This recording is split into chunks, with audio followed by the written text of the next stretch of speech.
हरे कृष्णा कृष्ण कृष्ण हरे हरे, हरे राम राम राम हरे हरे। दोस्तों, आज 16वां अध्याय में आप सभी का स्वागत है। बोलिए योगेश्वर श्री कृष्ण भगवान की जय। How are you everybody? आज 16 अध्याय। हर एक अध्याय में कुछ न कुछ सीख रहे हैं, कुछ न कुछ समझ रहे हैं, और आज के अध्याय में बहुत सारी बहुत ब्यूटीफुल चीज़ें सीखेंगे कि हम कैसे हैं, हमारी प्रवृत्ति कैसी है।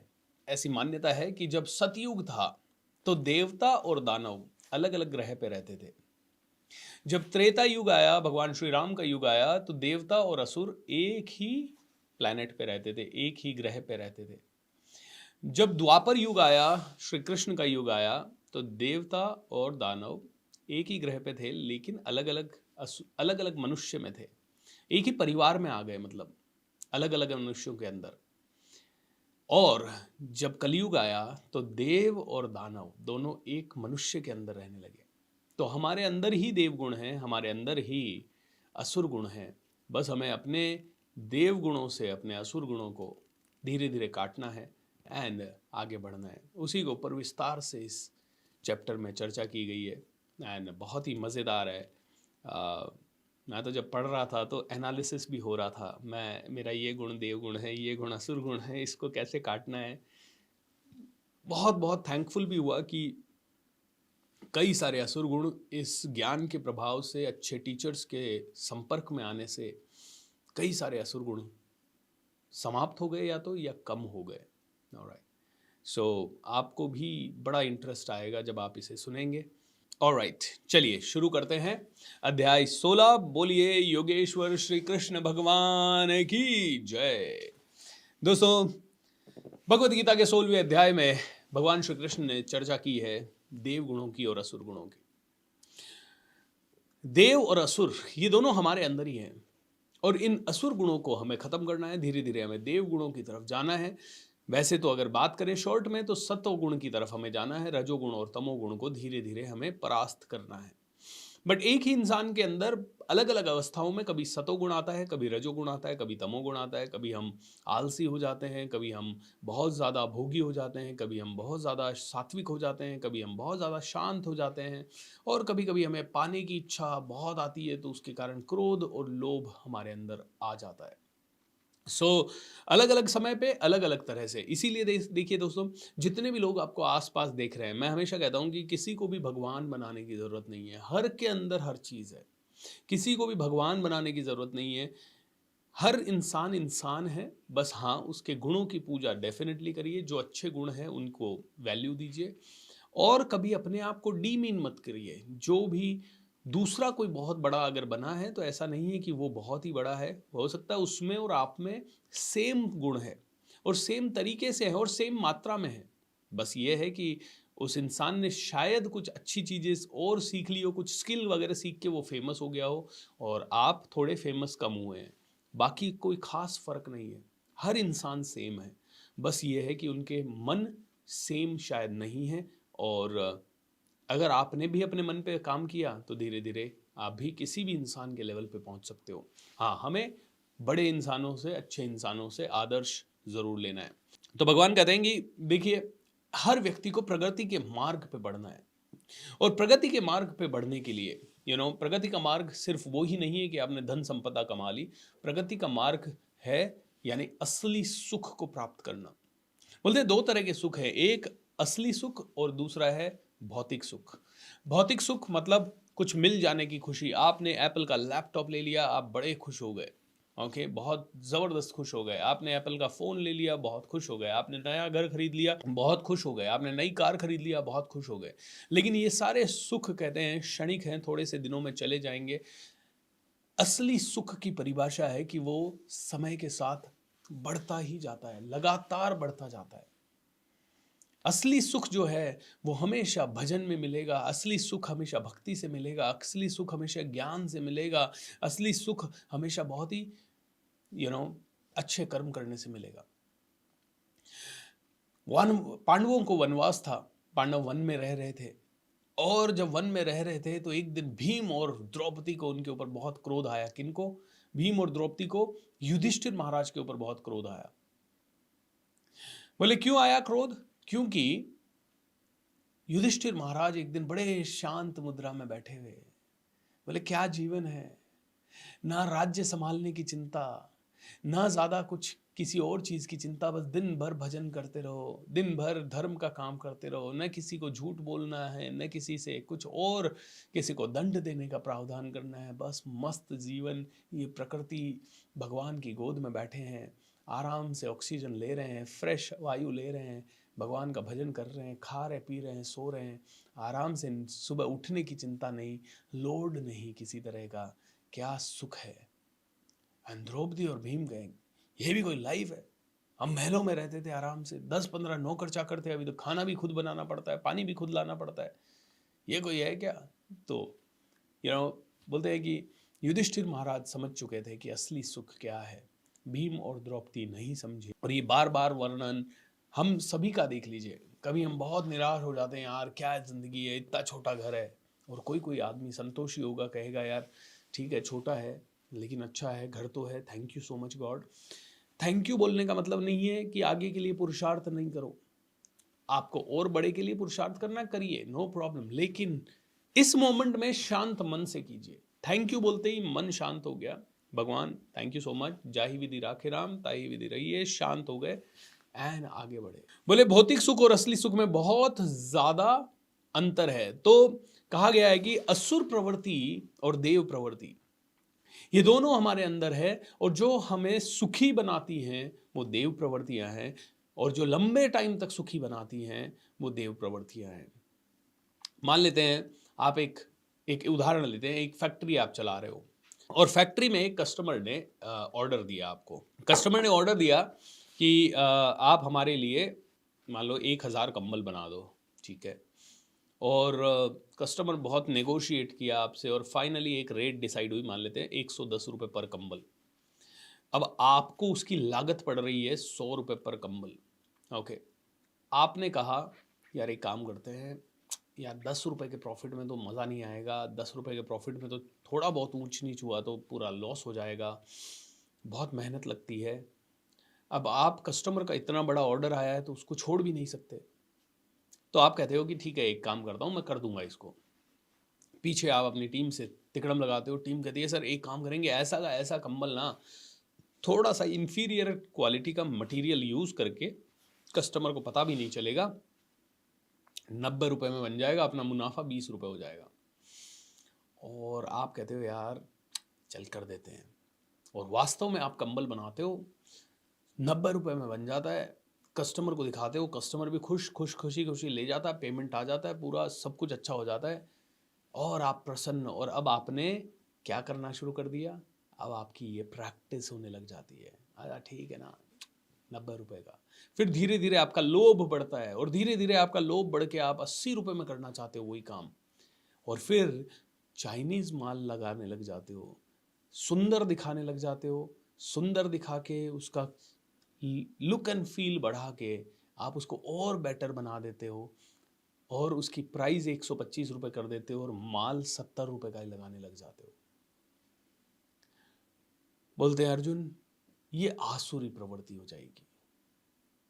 और अगर आप शांति से 100 रुपये का माल लगा रहे हो, 10 रुपये प्रॉफिट कमा रहे हो, आपको पता है जीवन में कभी कोई लोड नहीं है, कोई अपने ऊपर उंगली नहीं उठा सकता, आप टाइम पे टैक्स भर रहे हो, टाइम पे गवर्नमेंट, आप शांति से जाके आप सो रहे हो, आप पे कोई उंगली नहीं उठा सकता, आप पे कोई उंगली नहीं उठा सकता। हो सकता है आपके पास प्रॉफिट कम है, हो सकता है उसके कारण आपका घर देर से आए, कार देर से आए, बच्चों की हायर एजुकेशन विदेशों में ना हो पाए, आप बहुत एक्सपेंसिव कपड़े ना ले पाएँ आपकी वाइफ के लिए या मदर के लिए, आप बहुत सारी ज्वेलरी ना ले पाएँ, आपका बैंक बैलेंस बहुत अच्छा ना हो, लेकिन जीवन भर एक सुकून ज़रूर रहेगा। ये जो ज़्यादा पैसा कमा रहा है ये हमेशा कहेगा अरे देखो मैंने तो कितना पैसा कमा लिया, अहंकार इसका बढ़ेगा, इसका लोभ बढ़ेगा, और कितने % चांसेस हैं कि ये लोभ और अहंकार में गलती करेगा, चांसेस है कि ये लोभ और अहंकार में भयंकर गलती करेगा। हम सारी गलतियां जो करते हैं वो कहीं ना कहीं काम, क्रोध और लोभ, बोला जाता है नर्क के 3 ही द्वार हैं, काम, क्रोध एंड लोभ। बोले काम यानी बहुत सारी इच्छाएं होना, डिजायर्स होना, ये भी चाहिए, ये भी चाहिए, और हम सबकी है, मेरी भी है, आपकी भी है, हम सबको बस इन्हीं को थोड़ा कंट्रोल करना है। डिजायर्स होना, बहुत सारी डिजायर्स, और डिजायर पूरी नहीं हुई, डिजायर पूरी हो गई तो क्या हुआ, अरे प्रॉफिट अच्छा मिल गया तो क्या हुआ, अहंकार आ गया, अरे मेरे पास देखो कितना है, मैं इतना इतना, हर चीज में। और लोग भी आपके अहंकार की पुष्टि करेंगे, अरे आप तो बहुत बड़े बन गए, अरे आप तो बहुत जबरदस्त हो गए, अरे आइए आइए आपके लिए स्पेशल जगह, स्पेशल सोफा। हर कोई आपके अहंकार में वृद्धि करना चाहेगा। कि जैसे जैसे आपकी कामनाएं बढ़ेगी वैसे वैसे आपका अहंकार, और कामनाएं पूरी होती जाएंगी तो अहंकार बढ़ता जाएगा। कामनाएं पूरी नहीं हुई तो पहले फ्रस्ट्रेशन आएगा, फ्रस्ट्रेशन फिर क्रोध में बदलेगा, फिर चिंता में बदलेगा, फिर अपने आप को जलाएगा। देखिए, पांडव 12 वर्ष वनवास में गए, एंड 12 के 12 साल एक इंसान नहीं सो पाया। कौन? धृतराष्ट्र। क्यों नहीं सो पाया? वो तो महल में था, वनवास में पांडव थे, पांडव नहीं सो पाने चाहिए थे, बट उनके अंदर कामनाएं ज्यादा थी ही नहीं, वो तो संतुष्ट थे। उन्होंने भगवान श्री कृष्ण को कह के भेजा, भगवान श्री कृष्ण को कह के भेजा कि भगवान आप जाइए ये दुर्योधन को बोलिए हमें तो 5 गांव दे दे, हमें नहीं चाहिए राज्य वाज्य, we are okay, it's okay यार, घर वालों से क्या लड़ेंगे हम। आदमी सबसे ज्यादा घर वालों के सामने हारता है, हर सबसे ज्यादा घर वालों के सामने झुकता है। पूरी दुनिया से आप लड़ सकते हो, घर वालों से क्या लड़ोगे, किससे लड़ोगे, क्यों लड़ोगे? लेकिन आज कलयुग में तो वो भी चल रहा है। खैर, धृतराष्ट्र सो नहीं पाया। क्यों नहीं सो पाया? उसको चिंता थी। भीम ने प्रतिज्ञा ली है। भीम कौन था? क्षत्रिय था भाई, क्षत्रिय की प्रतिज्ञा थी। और उस समय के क्षत्रिय आज की तरह नहीं है। उस समय के क्षत्रिय तो प्राण जाए पर वचन ना जाए। भैया तेरी इसी जांघ को तोड़ूंगा। तूने द्रौपदी के लिए अपशब्द कहे ना, तूने उस समय तो मैं वचन से बंधा था, लेकिन तेरी इसी जांघ को तोड़ के तुझे मारूंगा। धृतराष्ट्र सो नहीं पाता था, क्योंकि धृतराष्ट्र की कामना क्या थी? राज्य करता रहे, पांडवों को राज्य ना दे, मेरा बेटा ही राजा बने। ओहो, पुत्र मोह, काम क्रोध लोभ। ओके, ये लोभ मोह को जगाता है। क्रोध, क्रोध बोलते हैं ये असुरों की प्रवृत्तियां हैं। पहले हम असुरों की क्वालिटीज बताते हैं और उसके बाद देवताओं की क्वालिटीज इसी अध्याय में, पहले अध्याय में पहले देवताओं की क्वालिटीज बताई गई है, फिर असुरों की क्वालिटीज बताई गई है। बोले असुर कौन है?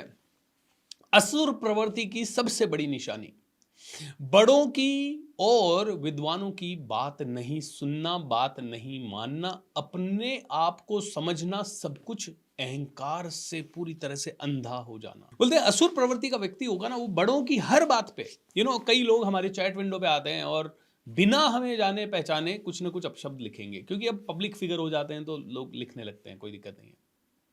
लेकिन जिस भी आदमी में ये है ना कि बड़े की बात नहीं सुनना और बड़े की बात नहीं करना, मानना, ये सबसे बड़ी निशानी है असुरों की। असुर व्यक्ति जो होगा वो कहेगा बड़े बड़े क्या समझते हैं आज की डेट में, वो बड़ों का अपमान कर देगा, वो बड़ों की बात नहीं सुनेगा, वो बड़ों की बातों को नजरअंदाज कर देगा, वो बड़ों की वैल्यू नहीं करेगा, सिर्फ उसी बड़े की वैल्यू करेगा जिससे उसका स्वार्थ सिद्ध होता रहेगा। जैसे दुर्योधन शकुनी की वैल्यू करता था, शकुनी की बात मानता था, क्योंकि उसको लगता था शकुनी मुझे राज्य दिलाने में हेल्प करेगा।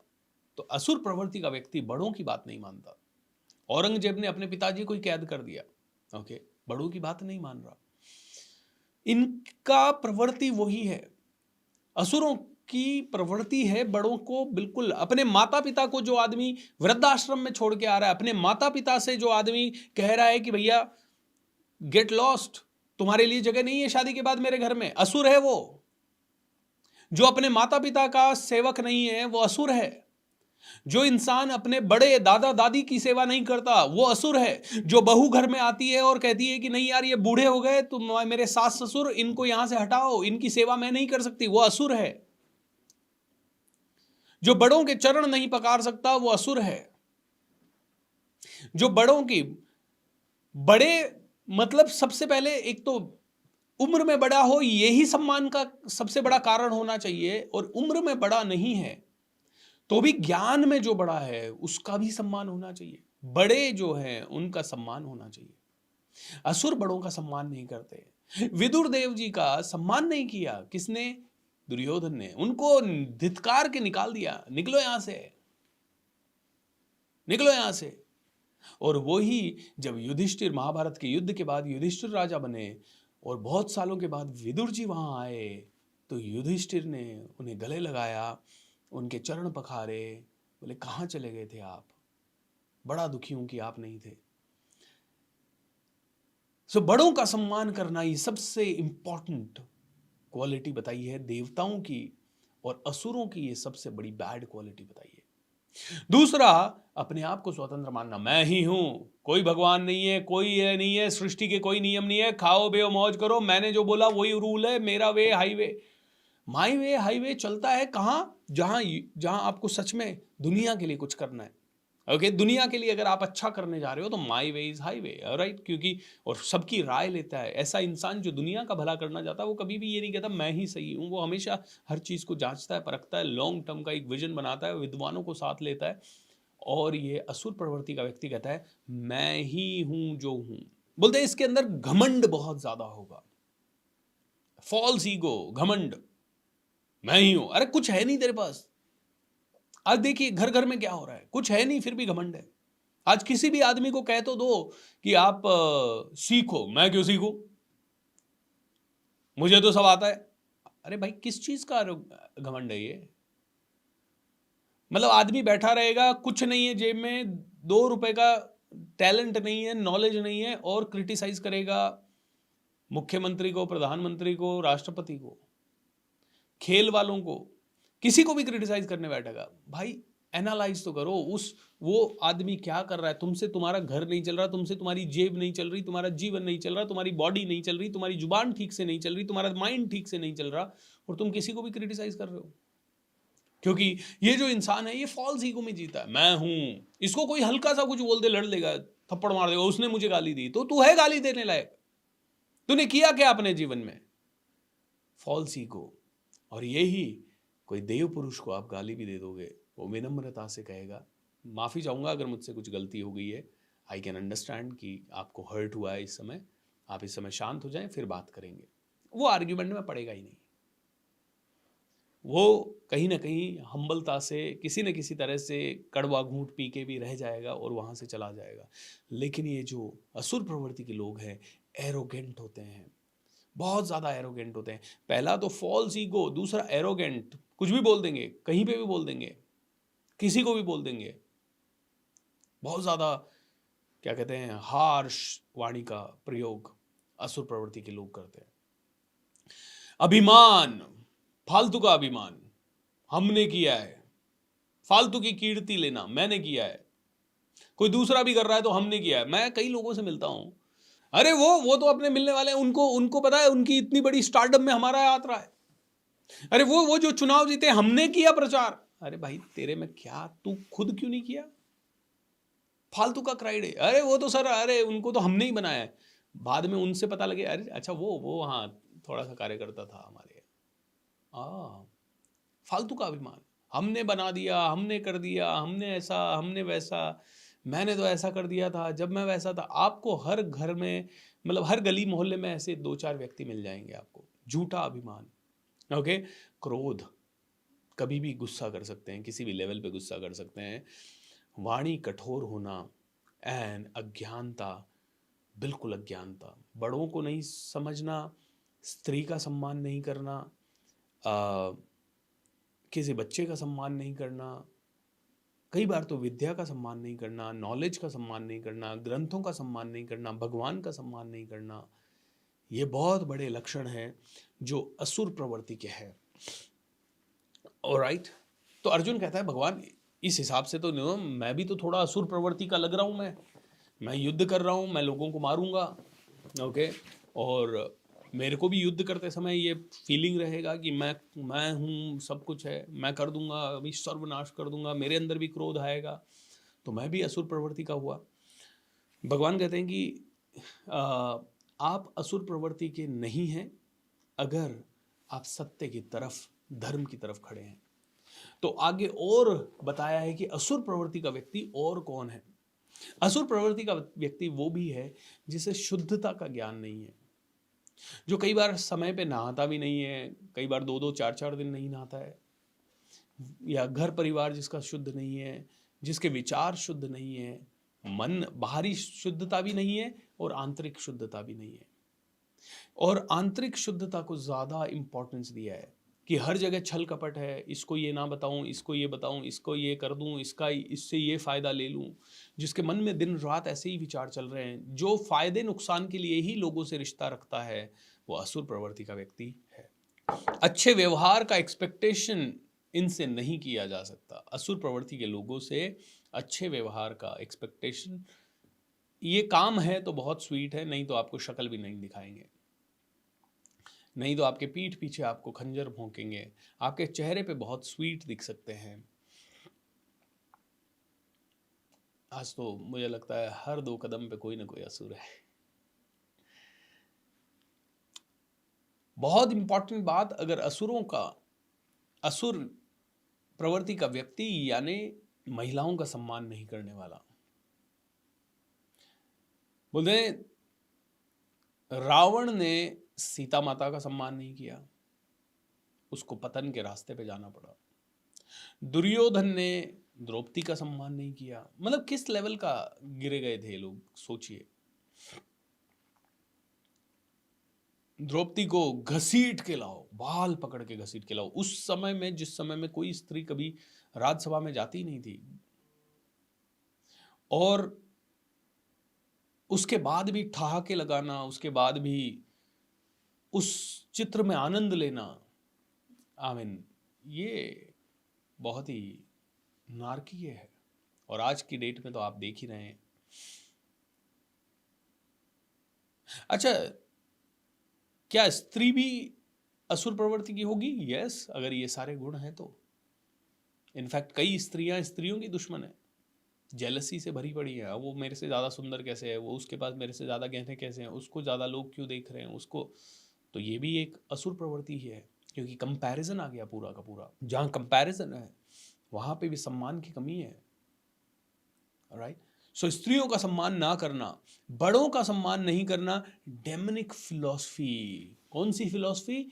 सारी की सारी राक्षसी फिलॉसफी। राक्षसी फिलॉसफी कभी भी देव को नहीं मानती, भगवान को नहीं मानती। वो कहती है यार इंसान ही है सब कुछ। राक्षसी फिलॉसफी क्या है?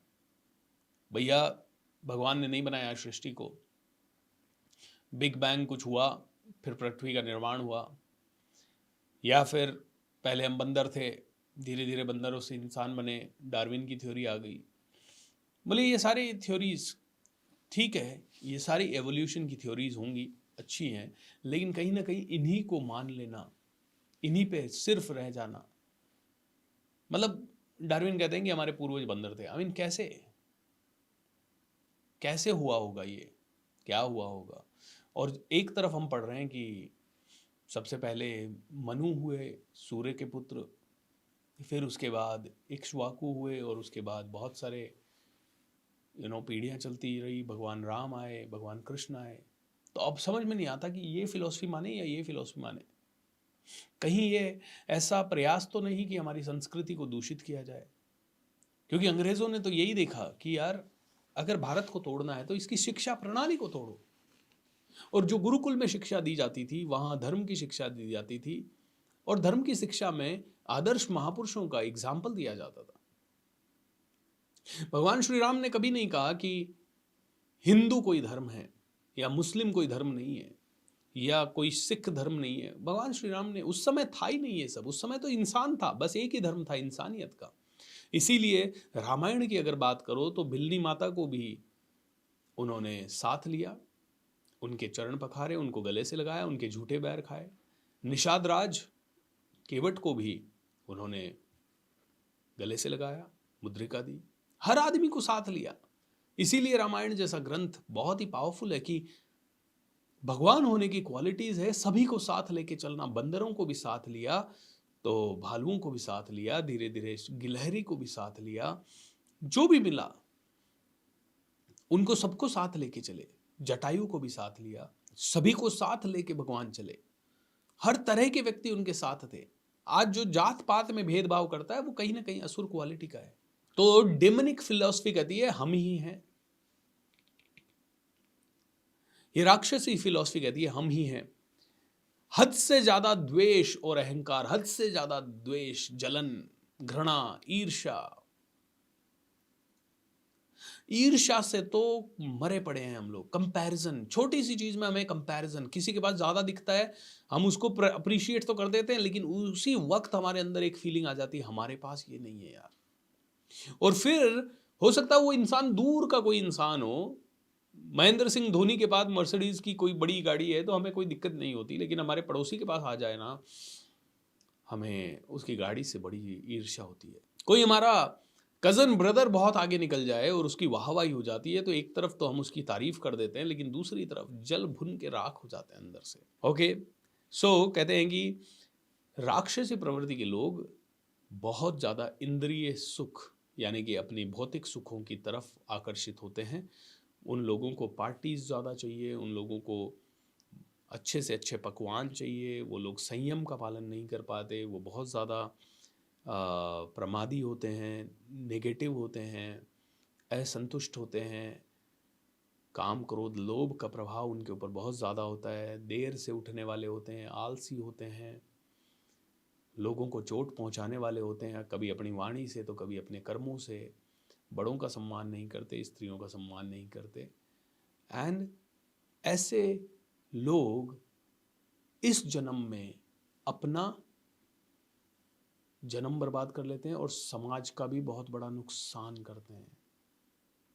और ऐसे लोग अगले जन्म में भी और आने वाले कई सारे जन्मों तक भयंकर प्रॉब्लम्स में रहते हैं।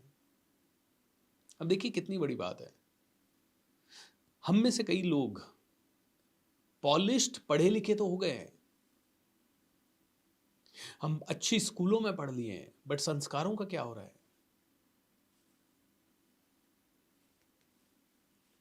संस्कारों का क्या रहा है? आज के बच्चे 80% बच्चे जो कॉलेज में जा रहे हैं, 70-80% नशा कर रहे हैं, सिगरेट पी रहे हैं, दारू, party, sex, all these kind of things. Young kids 15 साल से लेके 22 साल की उम्र के, 25 साल की उम्र के,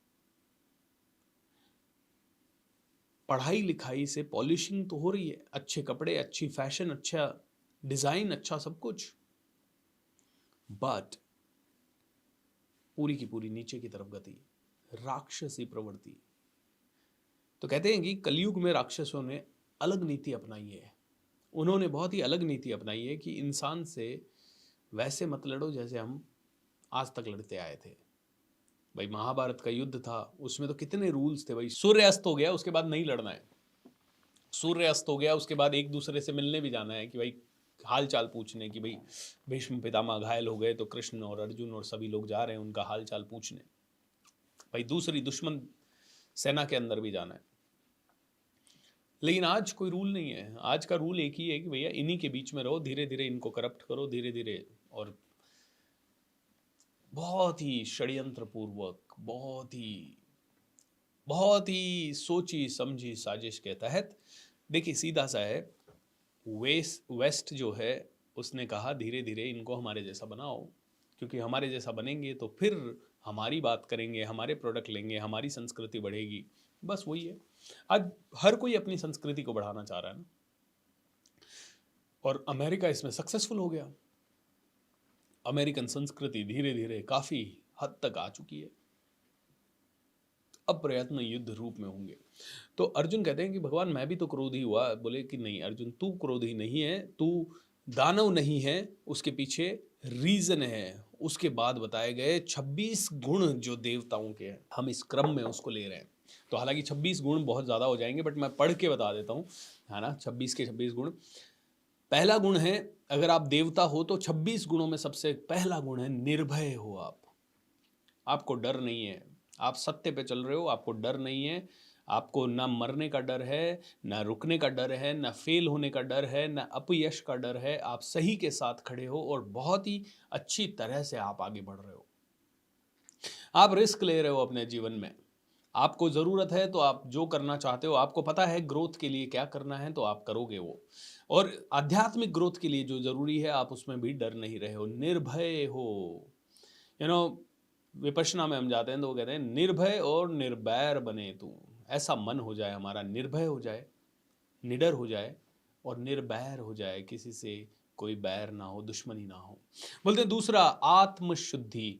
लगातार प्रयत्न करते रहो आत्मशुद्धि की तरफ, तो तुम देव गुणों से सज्जित हो। आत्मशुद्धि, आत्मशुद्धि के लिए मनन, चिंतन, मेडिटेशन, रीडिंग, ओके, अच्छे लोगों की संगत, शास्त्रों का अध्ययन, ये सभी चीज़ें आत्मशुद्धि के लिए बताई गई है।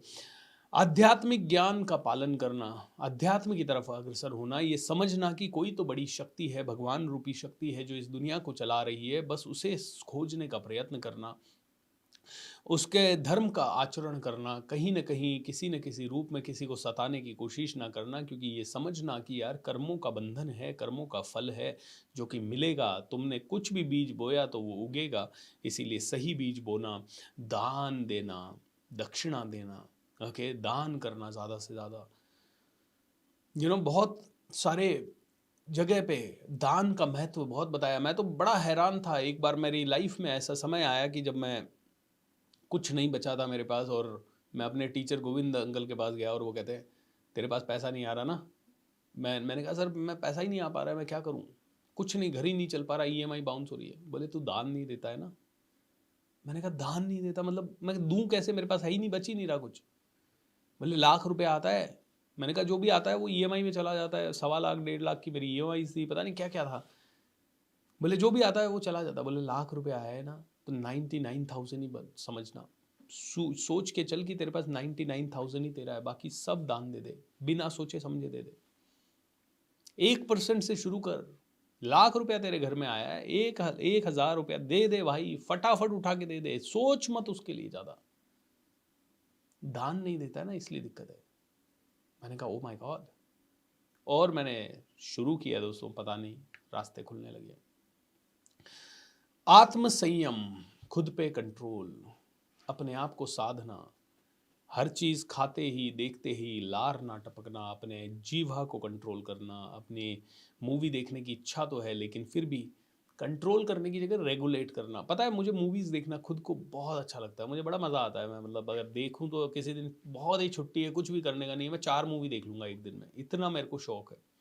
लेकिन मैंने अपने ऊपर काम का लोड इतना डाल दिया, और ये मैंने नहीं किया, मेरे मेरे पिताजी ने, जब मैं 10 साल मतलब 10वीं क्लास में था तब से उन्होंने कर दिया मेरे साथ ये। अब वो आदत पड़ गई है कि आगे से आगे अपना टाइम ब्लॉक करते जाते हैं तो मूवी देखने का समय नहीं मिलता। आप बिलीव नहीं करेंगे, 2 महीने पहले कौन सी मूवीज लॉन्च हुई थी, शायद टाइगर 3 एंड ऑल। तो मेरा ये एक बड़ी इच्छा थी एक दिन की, यार मैं थिएटर में जाके मूवी देखूं। बट जब से आया हूं ना, मतलब 2 महीने नहीं, दिवाली के बाद से मेरे को आज तक समय नहीं मिला, और आने वाले पता नहीं कितने ही दिन मेरे पास समय नहीं है। बस हाँ, मेरे पास 31 दिसंबर, 1 एंड 2 जनवरी को मैंने अपने आप को फ्री रखा है। ये 3 दिन मेरे पास समय है। इन 3 दिन शायद मैं ऑफिस का काम नहीं करूंगा, लेकिन मैं, पता नहीं, मुझे नहीं लगता कि उन 3 दिनों में समय मिलेगा। आज 1.5 महीने से समय नहीं मिल रहा। आत्म संयम करने के 2 तरीके हैं। एक तो आप सच में बहुत ही ज़्यादा सदोगुण से भर जाओ, आप बहुत ज़्यादा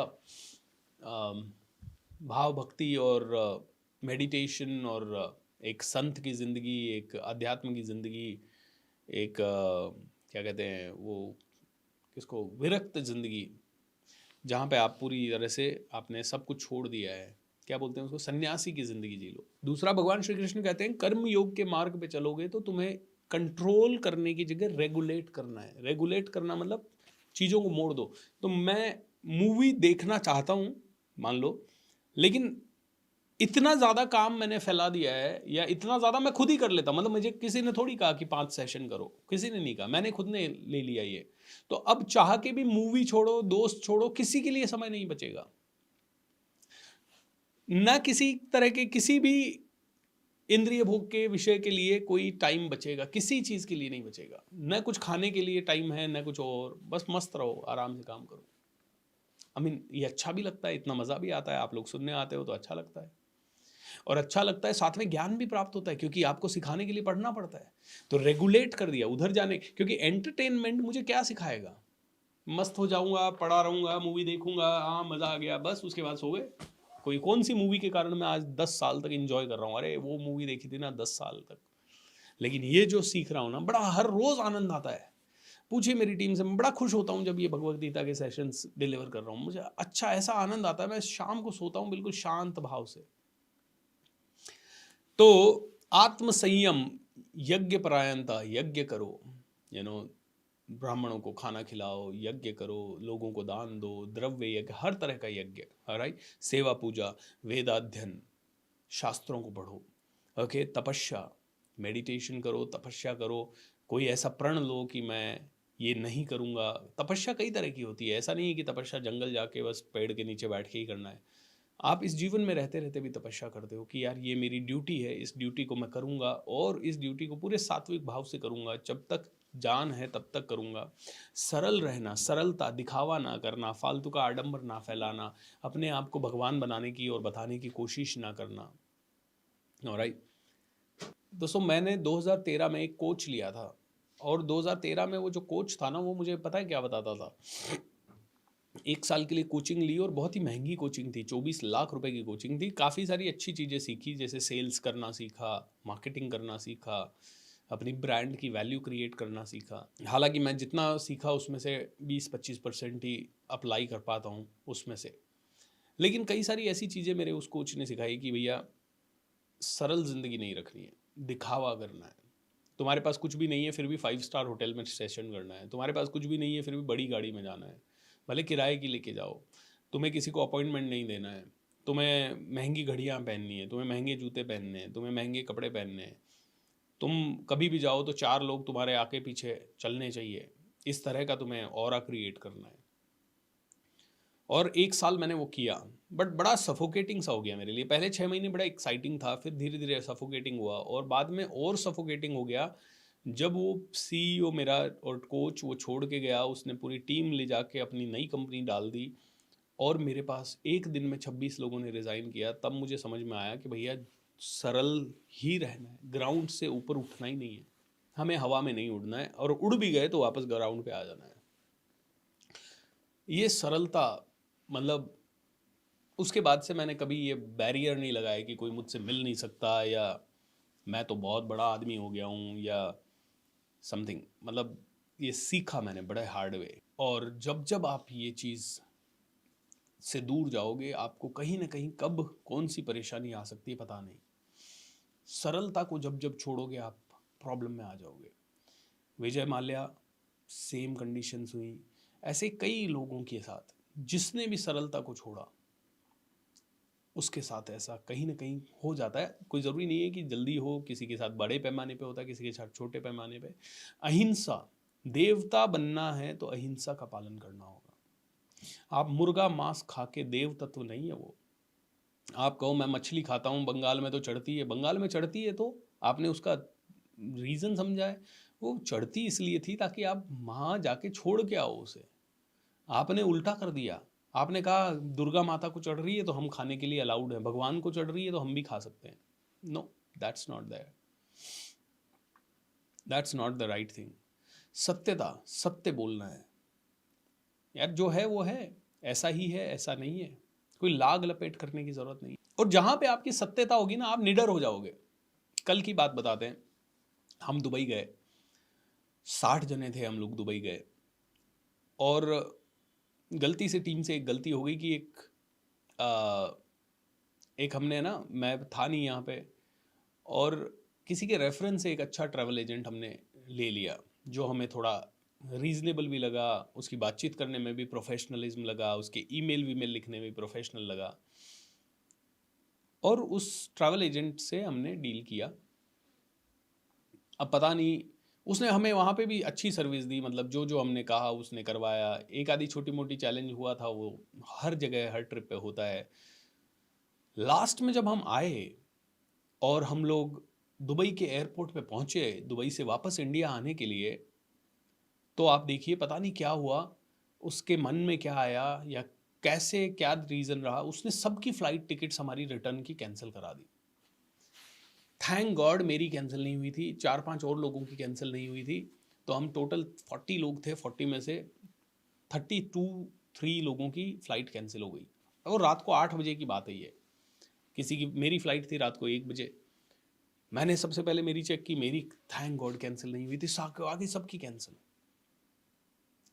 2-3 मिनट तो दिमाग ख़राब हुआ, फिर उसको ट्राई किया आधा घंटा उससे बातचीत करने की, अरे ऐसा नहीं हुआ, मैं आता हूँ एयरपोर्ट, वो आ नहीं रहा एयरपोर्ट। अब उस मोमेंट में हम क्या करते हैं? तो मैंने सबको सबको कहा, मैंने कहा दोस्तों देखो ये अब सिचुएशन हो गई है और ये मैंने नहीं की है, ये कहीं ना कहीं इससे है। Would you like to support me और would you like to fight with me? सभी ने कहा नहीं नहीं sir, we know you, so don't worry. हम वहाँ बैठे, हमने फ़्लाइट टिकट हाथों हाथ सबकी मैंने खुद ने बुक की, सबकी फ़्लाइट टिकट मैंने खुद ने बुक की, सबको उनके हाथ में फ़्लाइट टिकट रिटर्न दे के 5-6 लाख 7 लाख का जो भी नुकसान हुआ हुआ। मैंने कहा कोई बात नहीं, हाउ वंडरफुल, 6-7 लाख के नुकसान में ही छूटे। अगर मेरी फ़्लाइट भी कैंसिल हो जाती तो 1-1.5 करोड़ का नुकसान हो जाता, क्योंकि मेरा मुंबई में सेशन था, ठीक है, और लोग मेरे लिए वेट कर रहे थे, करीब 200 के आसपास टिकट उसके बिक चुके थे, तो वो टिकट वापस लौटाने पड़ते, बैंक्वेट हॉल का जो वापस देना पड़ता, होटल बुक हो गई थी लोगों के स्टे के लिए, उसका वापस देना पड़ता, मतलब 1-1.5 करोड़ का नुकसान। तो मैंने भगवान को कहा थैंक यू, हाउ वंडरफुल, बड़ी प्रसन्न मुद्रा में मैंने सबकी टिकट बुक कराई और हो गया।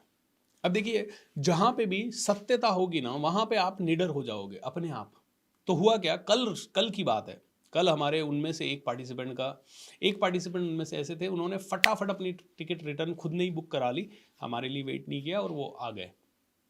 कल उनका मैसेज आया, हमने जो फ्लाइट टिकट बुक की वो करीब हर आदमी की 12,000 15,000, उन्होंने अपनी कौन सी फ़्लाइट बुक की जो 47,000 48,000 की थी, एंड वो कल टीम को बोले मुझे 48,000 वापस चाहिए। तो टीम ने कहा सर देखिए, हम सब ने, आपने अपनी क्यों की है अपने लेवल पे बुक, हम लोग जब सबकी कर रहे थे तो आपको भी थोड़ा सा इंतज़ार करना चाहिए था। तो उस आदमी का एक मैसेज आता है कि हेलो सुनिए, मैं पूरे ग्रुप में वीडियो बना के डाल दूंगा कि BSR सर सबको दुबई ले जाते हैं और आते टाइम सबकी फ़्लाइट टिकट कैंसिल करवा देते हैं, मेरे को पूरा पैसा वापस चाहिए। मुझे बड़ी स्माइल हुई। मैंने कहा ऐसे जब होता है ना, आदमी जब ऐसा कुछ करता है तो मुझे ऐसा लगता है कि यार कितना इमेच्योर आदमी है, कितना इमेच्योर आदमी है, क्या सोच रहा है वो, कि ये जो बिंद्रा जी और माहेश्वरी जी की कंट्रोवर्सी चल रही है उसमें BSR को भी ऐसे वीडियो बना के घसीट लेगा। मैंने कहा भैया देखो, सीधी सी बात है, आपने अपनी टिकट क्यों बुक की? मैंने टीम को कहा, मैंने कहा टीम डील कर लेना, इसको मेरे पास मत लाना, मेरे से बात नहीं करवाना इस आदमी को। अभी देखिए, जहां पे भी सत्य होगा ना, वहां डर खत्म हो जाएगा। हम तो खुद बता देंगे ये हुआ भैया, अब बता, अब किसको वीडियो बना के बताएगा? अब क्या लोड होगा? सत्य बहुत स्ट्रॉन्ग पावर है, बहुत ही बड़ी स्ट्रेंथ है। अगर आप सच के साथ हो, अगर आपको, मेरे को अगर खुद लगता है ना कि किसी भी कस्टमर के साथ हल्की भी मतलब उसको बेचारे को बहुत तकलीफ है, मैं खुद टीम को कहता हूँ रिफंड इज मनी इमीडिएटली यार, इसको बहुत ज़रूरत है अभी, इसको नहीं करना है, इस इंसान के साथ ये नहीं कर पाएगा, ये कोर्स, ये इस लेवल पे आगे नहीं जा पाएगा। मैं खुद बोल देता हूँ, मैं खुद उस इंसान को बोल देता हूँ, मैं उसके साथ 1-to-1 करके कई बार उनको फ़ोन करके बोल देता हूँ कि क्या हो रहा है, आप अभी तक क्यों नहीं कर पा रहे हो? तो कोई लोड ही नहीं है, 1% का लोड नहीं है, कौन क्या कहेगा अपने बारे में। हाँ, गलती से कभी गलती हो जाए तो बात अलग है, बाकी बाकी तो जहाँ अपने कंट्रोल में है वहाँ कोई दिक्कत नहीं है। तो सत्यता ये बहुत बड़ी निशानी है, शांति बहुत बड़ी निशानी है, त्याग बहुत बड़ा निशानी है, सुखी मन, क्रोध विहीन मन, यानी जिसमें क्रोध नहीं है ज़्यादा, ये मेरे अंदर थोड़ी कमी है, क्रोध विहीनता। तो मैं आपको ये बता रहा हूँ कि मैं अपने आप को जज करते जाओ इन सारे पैरामीटर्स पे। क्रोध विहीनता, मैं बड़ा क्रोध करता हूँ, मतलब ऐसा, लेकिन मेरा क्रोध कंस्ट्रक्टिव चीज़ों के लिए होता है कि जैसे टीम ने 10 दिन मैंने सब कुछ उनको अच्छा सिखाया और सब कुछ किया, फिर भी उनका रिजल्ट नहीं आ रहा, कई कई बार तो 1-1 साल सिखाने के बाद कुछ कुछ चीज़ों में रिजल्ट नहीं आता, तो फिर क्रोध करता हूँ ज़रूर, तो ये क्रोध विहीनता, और उस समय जब क्रोध करता हूँ तो मैं ही अशांत होता हूँ, ये भी रियलाइजेशन है। त्याग, शांति, त्याग, जो जो कर सको त्याग, जैसे जैसे अभी त्याग से थोड़ा दूर हैं लेकिन फिर भी थोड़ा बहुत नज़दीक भी है। अपने मन पे नियंत्रण, अपनी कामनाओं पे और वासनाओं पे नियंत्रण। ऑलराइट, तो इसके लिए मैं आपको एक ही चीज़ कहूँगा, इतना बिजी कर दो कि कामनाएं और वासनाएं ज़िंदगी में रहे ना, उनकी तरफ जाना भी चाहो तो ना जा पाओ। It's a very very thing. Karuna, सभी के लिए प्रेम, सभी के लिए करुणा, लोभ विहीनता, ऐसा नहीं कि यार इसका पैसा मेरी जेब में आ गया बस, बाकी ये कुछ भी रहे, इसका कुछ भी हो मुझे नहीं मतलब, वो लोभ नहीं चाहिए। बड़ों को रिस्पेक्ट करना, सज्जनता, सज्जनता का गुण, लज्जा, हर शरीफ आदमी को, हर देव तत्व वाले आदमी को लाज आनी चाहिए, शर्म आनी चाहिए बुरे काम करते हुए, अच्छे काम करते हुए नहीं। ऐसे नहीं कि पब्लिक स्पीकिंग करते हुए शर्म आ रही है, अरे उससे तो तुम्हारी भी ग्रोथ होगी, समाज की भी ग्रोथ होगी। लाज इस चीज़ में आनी चाहिए कि कहीं तुमसे गलती से कुछ गलत ना हो जाए, राइट। तो कई लोग आजकल कहते हैं ना, यार शराब पीना कौन सा बुरा है, क्यों छुपाना है, विदेशों में तो सब लोग ओपनली पी के बैठते हैं। भैया जब असुर गुण है तो ओपनली बैठ के ही पिएगा ना। अगर पी भी रहे हो तो भैया थोड़ी लाज करो, कम से कम ऐसे नहीं कि पी के किसी के सामने में चले गए। भैया अकेले कमरे में एक पैग ले लो, that's it, that's it. Cut cut cut, ये भी नहीं करना है वैसे, लेकिन मैं कह रहा हूँ कि लाज आनी चाहिए। कोई अगर गलत आदत है, सिगरेट पी रहे हो, गलत आदत है तुम्हारी अगर सिगरेट पीने की, तो लाज आनी चाहिए। ऐसा नहीं कि किसी के भी सामने कहीं पे भी खड़े होकर पी रहे हो। और स्पेशली बड़ों की लाज आनी चाहिए, शर्म आनी चाहिए थोड़ी सी, संकल्प, गुस्सा करते हुए लाज आनी चाहिए। संकल्प, ये अगली ताकत है। संकल्प करता है एक देव गुण, मैं ये चाहता हूं, और ये उसके लिए पूरा पुरुषार्थ करता है संकल्प करके। तेज होता है उसके अंदर, तेज होता है उसके अंदर, चमक होती है उसके अंदर, जोश होता है उसके अंदर, पावर होता है। ओके, क्षमा, बड़ों को, अगर बड़ों को या दुश्मन को भी क्षमा कर दे, ऐसा हृदय होता है। धैर्य, उसे पता है कि सफलता एक दिन में नहीं मिलती, एक दिन में सब कुछ नहीं होगा। पांडवों को कितना धैर्य रखना पड़ा, जंगल जाना पड़ा, 12 वर्ष का वनवास, फिर बोला 1 साल का अज्ञातवास। बोले सब करेंगे यार, हमें लड़ाई नहीं चाहिए, बस हमें लड़ाई नहीं चाहिए, हम सब करेंगे। पवित्रता, भगवान की पूजा, शरण, आचना, एंड नो एक्सपेक्टेशन ऑफ सम्मान, कि मुझे ही सम्मान मिले। मेरा सम्मान नहीं हुआ तो मैं नाराज हो गया, मेरा कार्ड में नाम नहीं लिखा तो मैं नाराज हो गया। ऑलराइट, सम्मान की एक्सपेक्टेशन नहीं, मिला तो बहुत बढ़िया है। कई लोग मुझे कहते हैं सर शादी में आना है, मैं कार्ड देने कहाँ हूँ। मैं कहता हूँ यार कार्ड देने की क्यों फॉर्मेलिटी करनी है, बस आपने बोल दिया, दैट्स इट। और कई लोग कहते हैं हाँ उसने शादी के लिए कहा था आने के लिए, लेकिन कार्ड देने तो आया ही नहीं, बस एक व्हाट्सएप पे भेज दिया। मैं कोई ऐसा हूँ क्या व्हाट्सएप पे कार्ड देने से जाऊंगा? अच्छा, ये क्या बात है भाई? This is incorrect and no jealousy. जिसके पास अच्छा है ना, कहते हैं अमीर बनना है तो सबसे बड़ी क्वालिटी होनी चाहिए दूसरे अमीरों को अप्रिशिएट करने की क्वालिटी। दूसरे लोग जो अमीर बने ना उनको अप्रिशिएट करो। तो ये इतनी सारी क्वालिटी भगवान ने बताई है, 26 गुण बताए हैं देवताओं के, और बहुत सारे अवगुण बताए हैं असुरों के। ये सारे गुण अगर आप में नहीं है तो असुरों के समान है, अदरवाइज हम देवताओं के समान हैं। इसमें दोस्तों मैं 2-3 पे बहुत ज़्यादा फोकस करना चाहूँगा। सबसे पहला अहिंसा। अहिंसा का मतलब हमारी तरफ से किसी की हत्या ना हो, हमारी तरफ से किसी का मरना ना हो, बड़ों का सम्मान, स्त्रियों का सम्मान, समाज को बहुत बढ़िया करने के लिए संकल्प, धर्म का आचरण, ये सभी चीज़ें बहुत इंपॉर्टेंट है। एक बहुत ही प्यारी सी कविता है रश्मि रथी, इसका तृतीय सर्ग है, थोड़ा सा पढ़ता हूं क्योंकि मुझे याद तो नहीं रहती है। सबको सुमार्ग पे लाने को, दुर्योधन को समझाने को, सबको सुमार्ग पे लाने को, दुर्योधन को समझाने को, भीषण विध्वंस बचाने को भगवान हस्तिनापुर आए। भगवान श्री कृष्ण खुद चल के हस्तिनापुर आए कि भैया ये विध्वंस ना हो, ये मार काट ना हो, इसको समझा के देखते हैं। लेकिन दुर्योधन कौन था? दानव। कौन था? राक्षस। अहंकार, लोभ, बड़ों का सम्मान ना करना, बड़ों की बात ना सुनना, भगवान का अस्तित्व नहीं मानना। पांडव का संदेशा लाए, भगवान हस्तिनापुर आए, पांडवों का संदेशा लाए। दो न्याय अगर तो आधा दो, पर उसमें भी अगर बाधा हो तो दे दो हमको 5 ग्राम, दे दो केवल 5 ग्राम, रखो अपनी धरती तमाम। पांडव और भगवान कहते हैं भैया 5 ग्राम दे दो, बाकी सब रख लो, रखो अपनी धरती का तमाम, हम वही खुशी से खाएंगे, आशीष समाज की लेना, सॉरी, हम वही खुशी से खाएंगे, परिजन पर असी न उठाएंगे।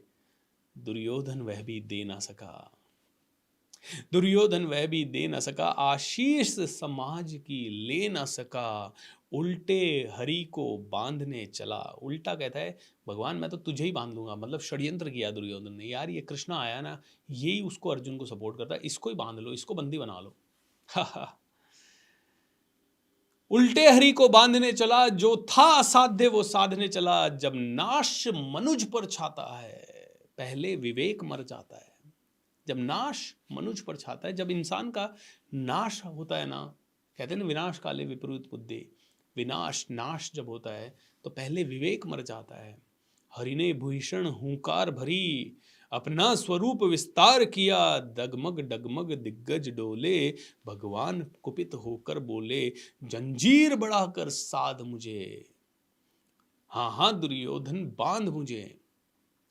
ये देख गगन मुझ में लय है, ये देख पवन मुझ में लय है, मुझ में विलीन झंकार सकल मुझ में लय है, संसार सकल अमृतत्व फूलता है, मुझ में संहार झूलता है, मुझ में उदयाचल मेरा दीप्ति भाल, भूमंडल वक्ष स्थल विशाल, भुज परिधि बंध के को घेरे हैं, मैनाक मेरु पग मेरे हैं, दिप्ते जो ग्रह नक्षत्र निकर, सब है मेरे मुख के अंदर, दृघों तो दृश्य कांड देख, मुझ में सारा ब्रह्मांड देख, चर अचर जीव जग क्षर अक्षर, नश्वर मनुष्य सुर जाति अमर, शतकोटि शतचु सूर्य, शतकोटि चंद्र, शतकोटि सरित, सर सिंधु मंद्र।